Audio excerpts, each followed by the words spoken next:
السلام عليكم. هو مش كابتن فهد عبد الحفيظ مشي؟ مش كان مشي من النادي الأهلي بعد حوار مرتضى والموضوع ده، ومرتضى مشي من هنا وده مشي من هنا.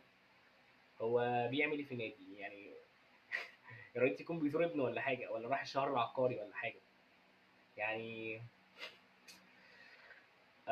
هو أنا ما أظنش إن هو يرجع مدير كورة.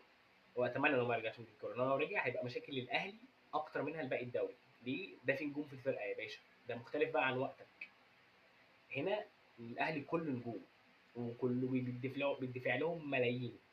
يعني مستحيل الاداره تعمل زي المره اللي فاتت، لا واللعيبه لا، المره دي الاداره ممكن تطوح عادي المدرب ومدير الكوره. فلكن لو جاي مدير كوره وسيطر فربنا يستر على باقي الدوري كله. للاسف انا زملكاوي، وكابتن سعد عبد الحفيظ من احسن ان ما كانش افضل مدير كوره شفته.